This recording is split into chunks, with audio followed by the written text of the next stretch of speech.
I'm Dhruti, you're watching TimesXP and welcome to the top US news today.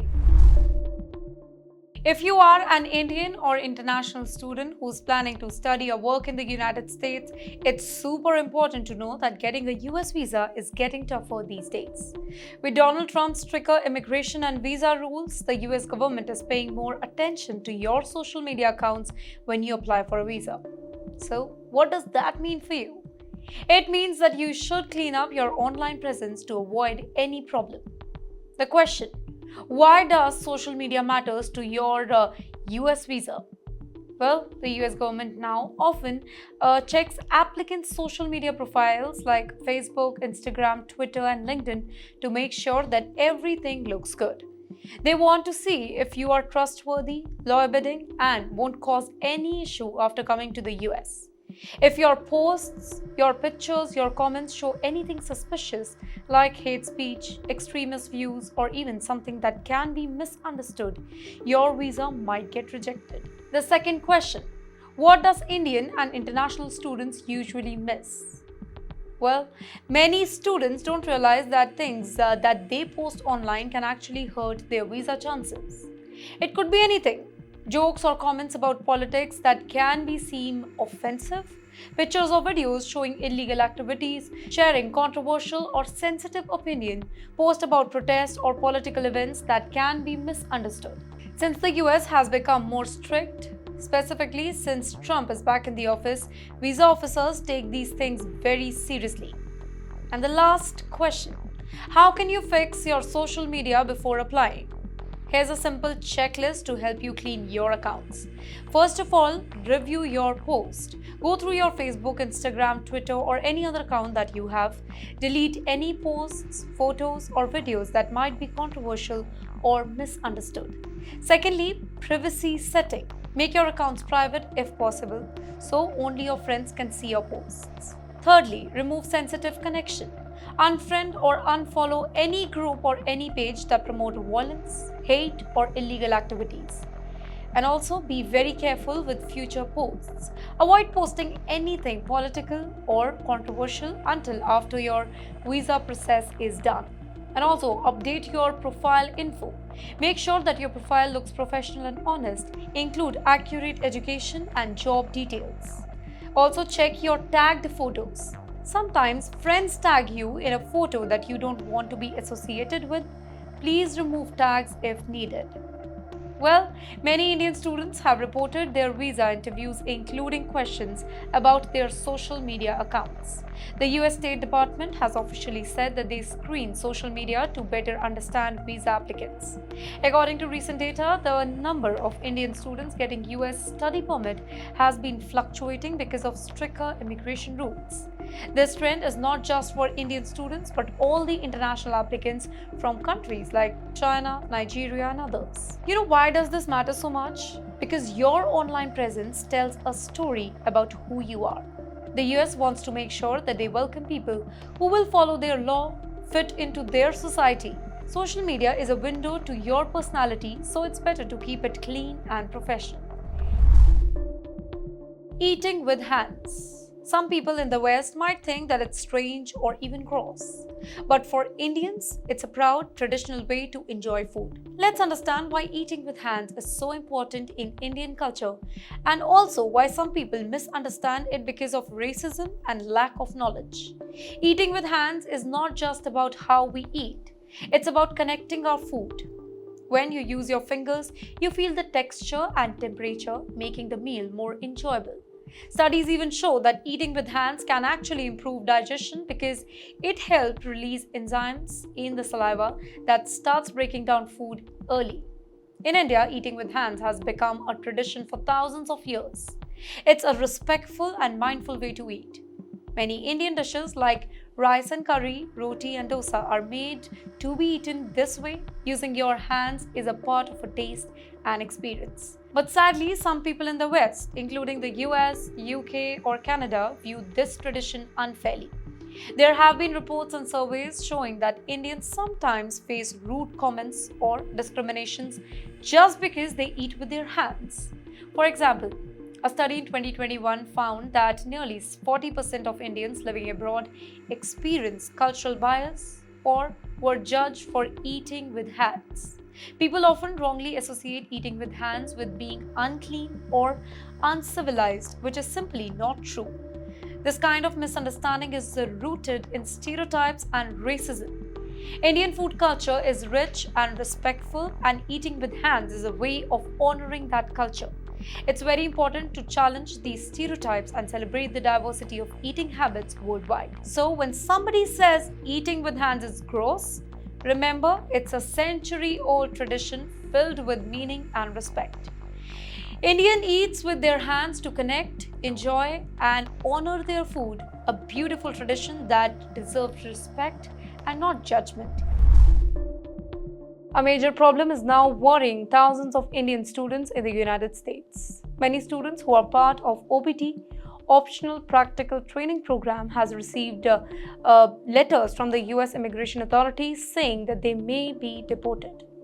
Well, these letters have come from the United States Immigration and Custom Enforcement and warn students that their service records, that's the official student status record, could be cancelled if they have not reported their job details correctly or if they have been unemployed for too long. This is specifically concerning for Indian students who are one of the largest group of international students in the US. According to the Open Doors report, there were around 270,000 Indian students in the US, and that too in the year 2022. Out of those, nearly 69,000 were using OPT to gain work experience after graduation. These students are now at risk of losing their legal status just because of paperwork issue or delay in updating job details. OPT.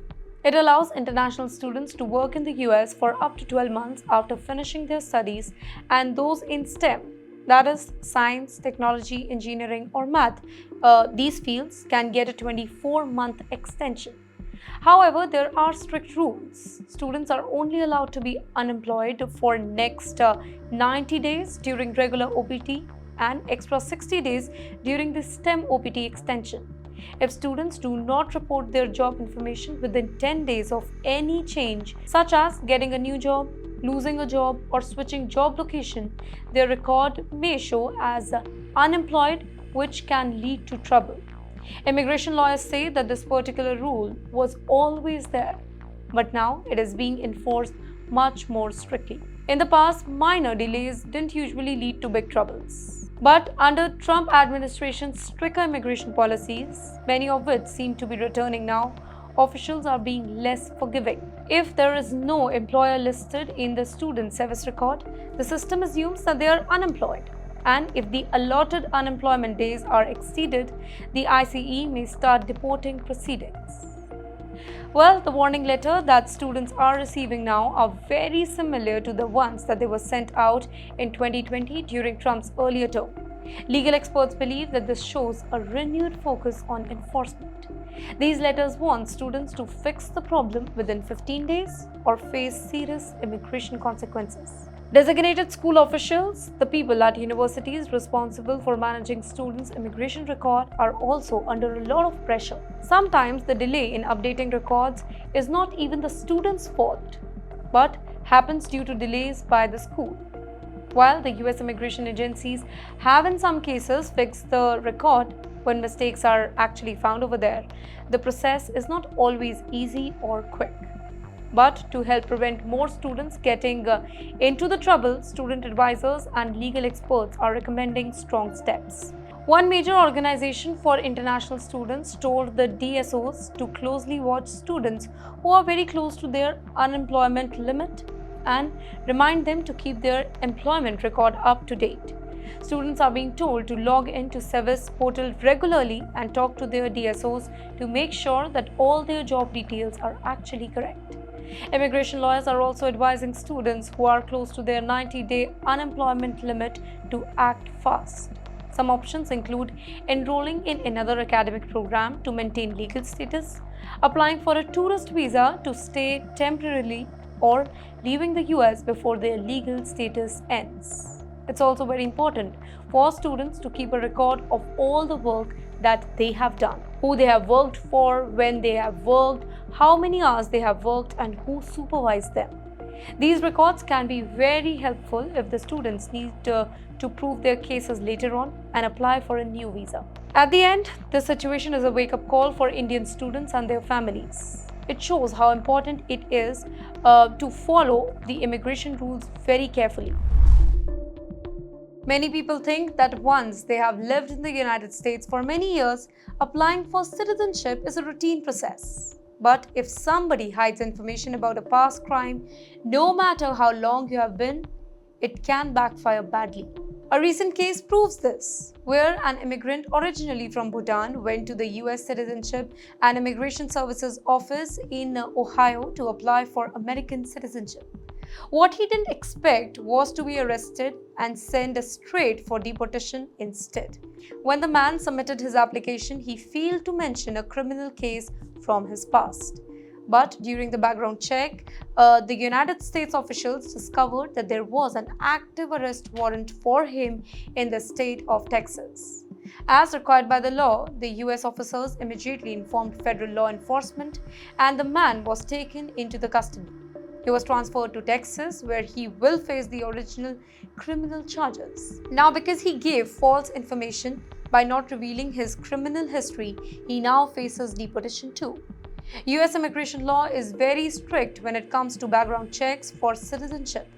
Every person applying for naturalization must honestly mention any past legal trouble, including arrest, even if they were later cleared or the charges were dropped. If somebody lies or leaves out details, their citizenship can be denied or even taken away later if it was already granted. But you know what? This is not the very separate case that never happened. In April 2025, an Indian immigrant named Gurpreet Singh, who lived in New York, faced a similar situation. Gurpreet had already become a US citizen years earlier, but he had hidden the fact that he had been accused of a crime. After he got citizenship, he was found guilty in that case and he served his time in prison. Later, the government cancelled his citizenship. Even though he continued to live in the US, immigration authorities arrested him again in April and started deportation proceedings. Well, there are many cases where immigrants, including Gujaratis, Punjabis, Indians, and even people from other nationalities too, commit crimes in one state and then move to another to avoid being caught. Sometimes they go unnoticed for years. But if they get involved in any minor legal issue, their old records can resurface quickly because US law enforcement tracks criminal history based on name, date of birth, and fingerprints. Even relatively small legal violations like repeated traffic offenses or selling restricted items must be declared when applying for citizenship. Well, the system is designed to detect any attempt to hide such records, and lying on immigration form is itself a serious crime. Interestingly, people who have been involved in scams or frauds avoid applying for citizenship altogether. One such person, a businessman from North Gujarat who lives in Albany, Georgia, has been living in the US for decades. His wife and children are US citizens, but he himself never applied for citizenship, possibly because of past illegal activities. He hasn't returned to India in over 30 years, but he is still fearing legal consequences. The lesson is clear. The US takes honesty in immigration paperwork very seriously. In Tennessee, there is a growing fear among undocumented migrants, specifically within the Gujarati community, after reports of immigration raids near religious and social gatherings. According to Gujarati language news sources, including I Am Gujarat, an incident reportedly took place last weekend in Chattanooga, where immigration officers and local police waited outside a temple after a community event, possibly a wedding or baby shower, and began checking the IDs and immigration documents of everybody who was present. People who had proper documentation, such as real IDs, were allowed to leave. However, several individuals, including 4 Gujarati families from the same region, were unable to show legal papers, were taken into custody. Although no official confirmation has been released by ICE or local law enforcement, eyewitnesses say that this was a targeted operation. They also claim that some people at the event were on tourist visas and may have been detained as well.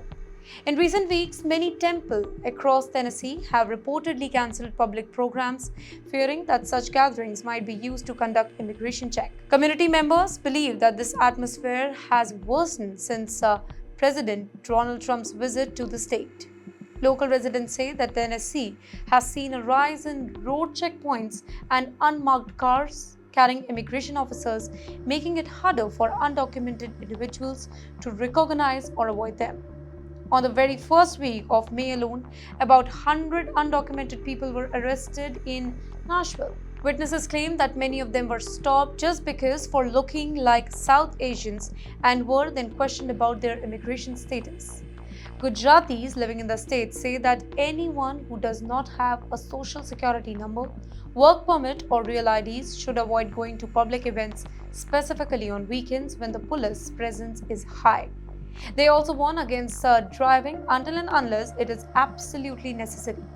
In Tennessee and other Republican led states, even small legal infractions like traffic violation can actually lead to somebody being reported to ICE.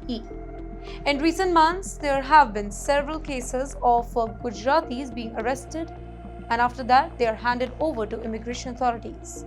Some have already been deported. One couple who have spent about $155,000 to reach the US was sent back just 3 months after arriving. These stories are adding to the anxiety among undocumented Indians in America. Many undocumented Gujaratis still manage to get social security numbers, work permits, and even driver's license, but experts and community members are now urging them to apply for the real ID as soon as possible. This ID is federally approved and make it easier to pass checkpoints without being questioned further. While official sources have not commented on the alleged Chattanooga incident, the growing number of the arrests and the visible enforcement actions in Tennessee suggest that undocumented immigrants, particularly from the South Asian community, are being watched more closely. An Indian police officer named T. Prabhakar Rao, who once held a high position as an IPS officer in Telangana, India, is now facing the risk of deportation from the United States. Rao is accused of illegally tapping the phones of top political leaders, including the current Chief Minister of Telangana and opposition leaders during the 2023 state elections. He is also accused of spying on journalists, businessmen, and others by listening to their phone calls without permission. After these serious allegations came up, Rao left India and traveled to the US, where he applied for political asylum.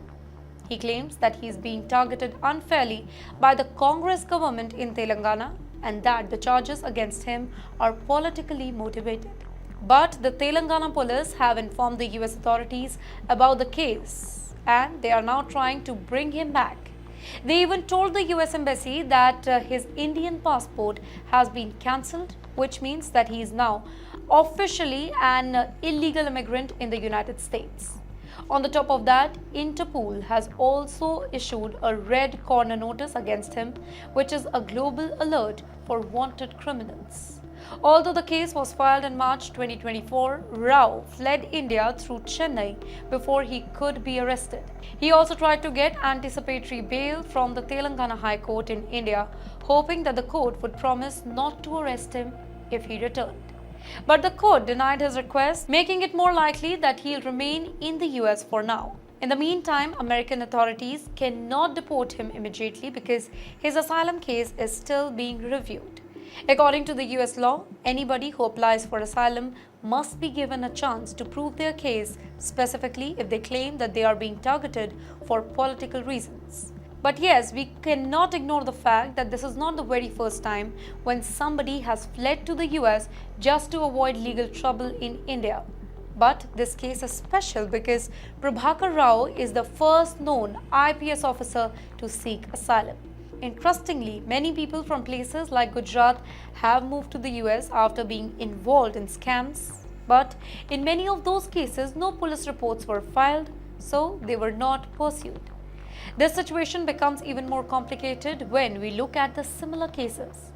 Anmol Bishnoi, the brother of an Indian gangster, Anmol was arrested in the US in 2023, but since he filed for asylum, the US has not sent him back to India yet. Anmol is wanted in serious cases, including the Sidhu Moosewala case. But even with the red corner notice against him, the asylum process has delayed his deportation. Now coming back to Prabhakar, then although the charges against him are not that serious, but they involve misuse of power, and since he was in the police himself, he understands how the legal system works. That makes the case even tougher for Indian authorities. A 2-year-old American girl named Manu was recently deported to Brazil along with her parents by the US government. This is shocking because Manu was born in Florida in 2022, so she's technically an American citizen. She even has an American passport and a social security card. However, her parents are undocumented immigrants, which led to the whole family being sent back to Brazil in February. Interestingly, when Brazilian officials found out that a US citizen toddler was among the people deported, they were surprised. The situation is very complicated because Manu is now in Brazil on a tourist visa, which is temporary and it will expire very soon. Unfortunately, she cannot get access to important services like healthcare or schools while she is there. Brazil is trying very hard to figure out a special solution called temporary citizenship for Manu, but this would only last until she turns 18 years age. Manu's parents are worried about her well-being, specifically since she has no right to health care in Brazil and they fear what would happen if she gets sick. Her mother said that they do not have answers and they are stuck in difficult situation. In the meantime, the US Department of Homeland Security said that parents are given the choice to either go with their children when they get deported or have the child placed with somebody else. But Manu's parents say that they were never given any choice. They were just deported. But let me tell you, this is not the first time that American children have been caught in such situations. Last month, 3 young US citizens aged 2, 4 and 7 were deported to Honduras with their undocumented parents. One of those children had cancer and was sent back without her medication. In the meantime, the Trump administration has been pushing really hard to deport undocumented immigrants, and there is a lot of controversy that is related to the legal battle happening over birthright citizenship. The rule that says that anybody born in the US automatically becomes a citizen. Trump's Justice Department wants to end this rule, and if the Supreme Court agrees, it could make deportation of children like Manu easier. Manu's family came to the US in 2021, fleeing violence and problems in Brazil. They applied for asylum and tried to build a quiet life. Her father worked in construction and the family hoped to stay. A judge even paused their deportation after Manu was born. But then they were called to an immigration and custom enforcement office, made to sign papers that they didn't understand, and suddenly, boom, they were deported. Manu now lives in a small rural town in Brazil with her mother and grandparents. She rarely sees other children and has a very isolated life. This case raises serious question about the treatment of American citizens and immigrant families, and also highlights how immigration policies can sometimes lead to heartbreaking and complicated situations for innocent children. That's it for today. For more such informative videos, do follow TimesXP.